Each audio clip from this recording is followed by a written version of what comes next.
So ito na talaga guys, malalaman na natin kung bakit naisipan niya magpatayo ng swimming pool dito. Taligot at sayta.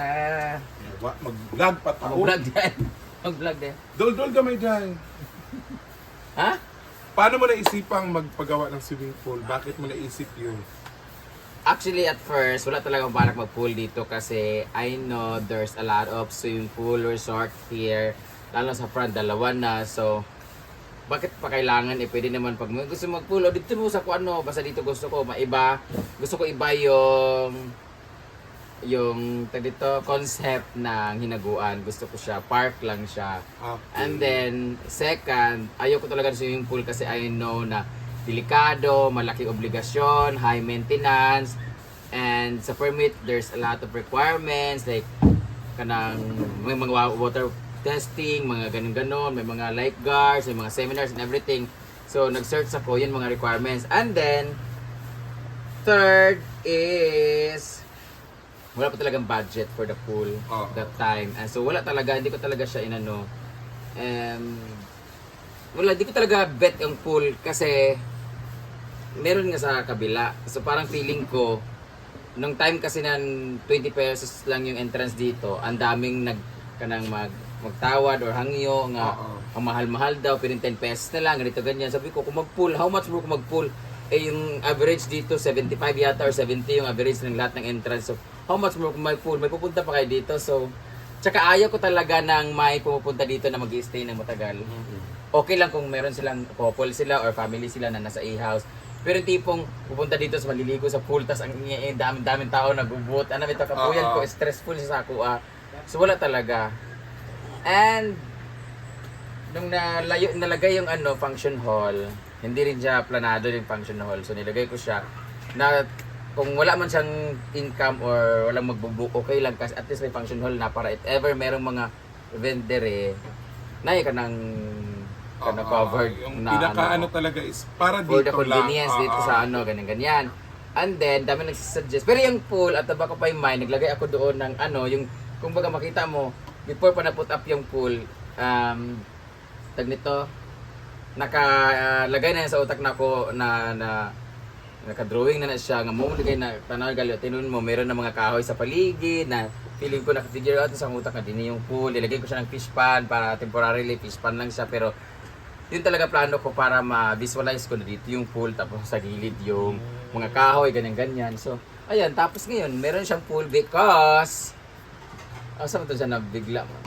Ang dami na nagsasuggest, nalagyan mo na lang ng pool, lagyan na ng pool kasi yun ang hinahanap, ang demand ng tao. Pero, parang, ambot to i-open ko ba siya for public? Okay. So, last. Magkano na ba ang gastos mo dyan? Secret. Magkano? Kung gusto kong, paano ba? Pwede ba sabihin yun? Or Hindi ko na kasi hindi ko na mabilang lahat. Pero before siya natapos, nung nagpa-blessing kami ng last time, ang nagastos talaga namin lahat is nasa almost 500 na talaga. And then, nung nagpa-tiles na, then sinayos yung function hall, parang nadagdagan na siya ng nadagdagan kasi yung tiles pa lang itself nasa 58,000 na, tapos labor pa. Ngayon, 1 week na sila nagkakabit. Yung 1 week na yun is nasa mga almost mga 25,000 siguro kasi may mga CECA. Tapos, yung sa, ano ito? Function hall naman, yung flooring, nasa inabot na sila ng mga magkano din. Tapos, yung naglagay din ng lights, since may tiles na, nilagyan na ng lights. Tuloy-tuloy So, yung na lights pa lang, nasa 32,000, yun pa lang yung ilaw pa lang, kasi 37,000 yung bilog. May adapter pa, may mga installment, churba pa. So, siguro na siya, nasa mga 800. Uy! Pero magkano talaga tansya mo nung Pero first? million dapat yan siguro kasi si daddy kasi walang sahod. Oo. Walang sahod si Foreman, saka si mama. So, feeling ko maniningil na sila sa huli na pag natapos na.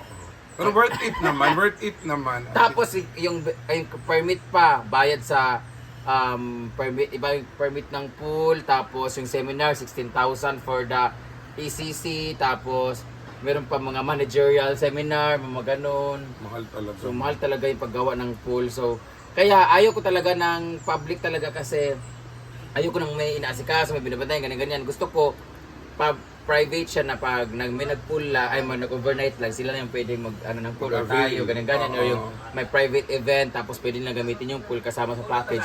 Pero yung open siya for public na gano'n, parang iniisip ko, mas mabilis ko siguro makakuha yung pera, pero parang iniisip ko, parang ang hirap, pero hindi ko baka alam. masira din kaagad. No. Tapos meron pa, yung may filtration pa, nabibili yung filter na pump na gano'n, yung gano'n, nasa 65,000 pa siya nung nag-canvas kami. No, So, yan. mahal talaga siya. So for now, mas maganda kung overflow lang siya. Malakas naman na yung water. Tapos, yung speaking of water, 150,000 din yung deep well. Uy, Jesus. Inabot yun. din siya ng ganun. So nasa million talaga Million. yung 1.8. gastos, no? 1.8. Pero magkano talaga yung una mong tansya doon nung pagpagawa mo pa yung... Akala ko mga 400,000 lang, 300 ganun. So mali pala talaga. Dapat pala talaga nagtanong ka na, no? Sa mga may ano. Pero it's okay kasi nga, ano naman yun eh, tawag niyan, ano din yan, achievement mo din yan, di At ba? saka worth it naman yung Worth it gastos. naman. So, yun lang guys. So, maraming salamat, Brand Damage, our special guest para sa ating talk show. Ha? Is it a darkness? Darkness. Thank you. God bless everyone.